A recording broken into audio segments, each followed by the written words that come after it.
want cookies. Like, I sat there bitching at this lady for like 10 minutes about how I wanted cookies. Tell her, come back with cookies and we'll have a chat. I know. And what's funny... Say I had Jesus in my spleen one day. Do you have to go? Sorry. No. Go ahead. Oh, another thing that's funny to me is that they only tear off his atheist sticker as if they don't understand what theology and biology are. That's or funny. They don't understand what born okay the first time means. So his atheist sticker has been torn off like 5 or 6 times now, but those stickers are intact. And it's like, do you not get it? Well, probably not. No. What I love about what you're saying, Joe, is that last bumper sticker, born right the first time. Yeah. That's the whole point. We are okay. Human beings are okay. There is not anything inherently wrong with being a human being, and making mistakes is how we learn. It is not. It's not a crime, and it's okay. And for somebody to convince us that being human requires some sort of external fix, and they can sell that to people, and that they instill children with that kind of self-depravity. Oh, it's sick. And yeah. So, have you watched Jesus Camp? Yes, we did. We did. Oh my God. I agree. It's disgusting. Like, it makes me, like, sad for them. Have you ever thought about doing fun stuff when these guys turn up, like answering the door in some sort, like some kind of, like have your boyfriend answer the door and like wearing one of your dresses or something, or just doing stuff to mess with their heads. Yeah, or something like that, or or just like a little baby bonnet with a pacifier in his mouth and diapers. And, you should. I mean, if you get them regularly, yeah. And you're like, what? We're busy, right? These are YouTube moments for sure. I mean, just and YouTube all these things. It would just be great. Do it. Do it. Do it. Come on, Joe. And then email us. I'll do it and I'll post it. Yes, that is what YouTube is for. Don't you see? Yeah, email us. We'll put you on the blog. The next time they come, because guaranteed they will be here next Saturday at like 7 or 8 in the morning. There you go. I so totally want to live where you guys live. You need to plan your sets and your scripts and everything and get that going. Yeah. I know. It's crazy. And I came from a Bible Belt, like Branson, Missouri. It was like a huge Bible Belt town, and I never got door knockers. That's and funny. now that I'm back in Texas. And Dallas is a big city. Yeah.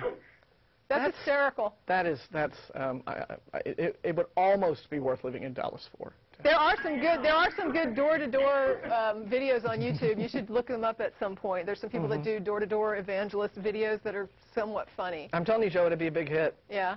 You got to do it. It was great talking to you. Thank you for calling. Thank you for sharing. That was Bye-bye. hilarious. Bye.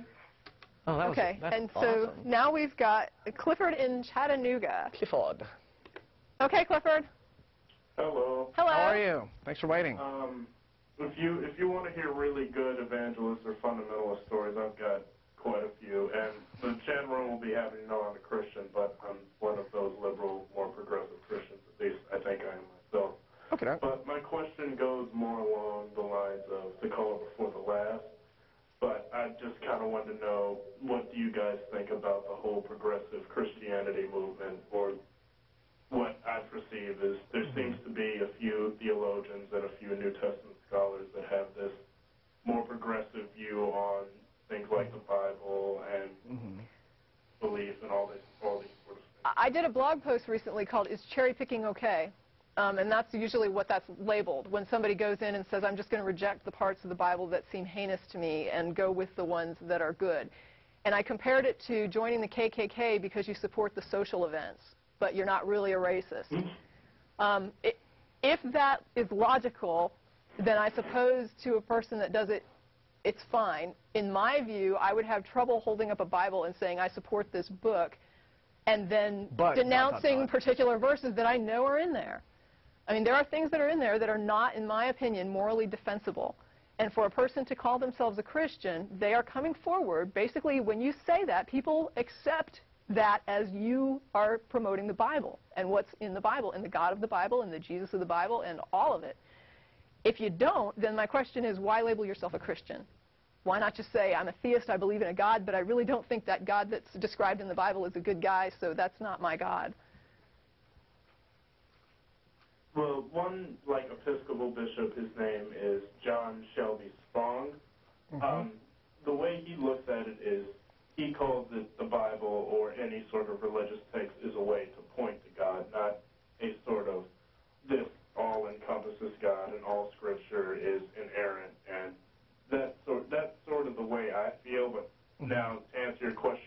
call yourself a Christian now?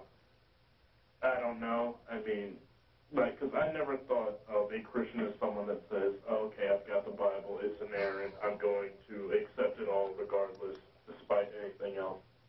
But I don't know if you can legitimately call yourself a Christian. Fundamentals will say, no, you're not a Christian, and I've got a lot of that because I don't accept the Genesis account of creation, or I don't. Well, just for the record, I'm not saying that you're not a Christian. I wouldn't say that if a person cherry picks that they shouldn't call themselves a Christian. I'm simply saying that when a person says they're a Christian, most people consider that they accept the doctrines that are laid out in the Bible.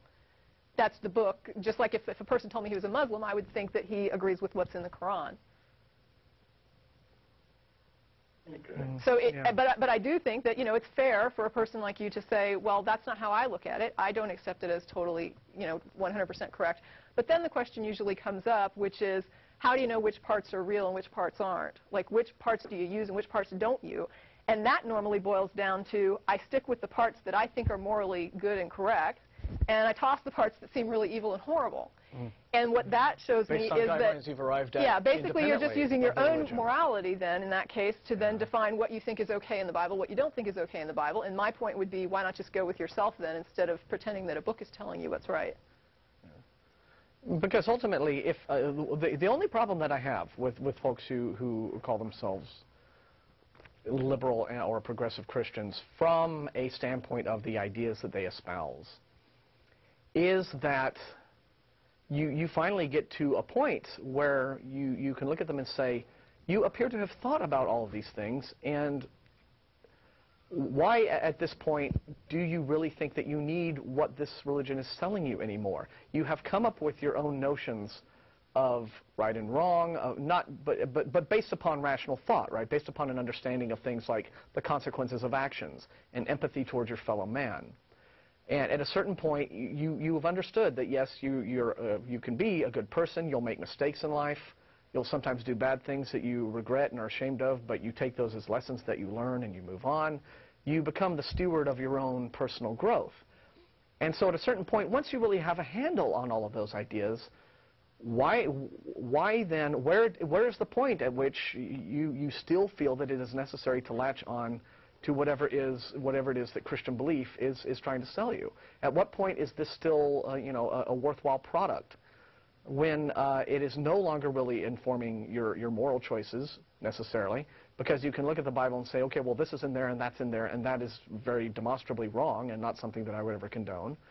At a certain point, does it simply become rooted in the basic emotional need that I think is at a lot of religion, which is, I like the idea of a celestial parent figure watching over me. It is a comforting idea. It is a thing that makes the universe feel less large and cold and empty. That sort of thing. Have we stripped religion, Christianity, whichever religion you subscribe to its fundamental essentials? At which point, the doctrine doesn't matter anymore, so it can just be, your own definition of it at that point. Well, so that's what I've always found unusual about Spong. I mean, I've read Spong's stuff, I've listened to him speak on television, and I just say to myself, why doesn't this guy just go whole hog? I mean, he's like 97% atheist. What is the bit that's keeping him sort of tied down to it? Is it just that little bit of an emotional hook that it has in him, that there is the comforting aspect of the belief and how he likes to imagine Jesus must have been and how he likes to imagine God must be, and the comfort that gives him, that with all of his intellect, that still has its hooks in him? I don't know. I wish I could say. So. Well, I know with Spong, like, he doesn't seem to have even that idea of a parent figure in the sky. Right. I saw a video with him, and he was saying, why don't we change God to the definition of something that's at the heart of life and the basis of existence itself? It's sort of like that whole Paul Tillich idea that God can't just be a being, God has to be the basis of being itself. But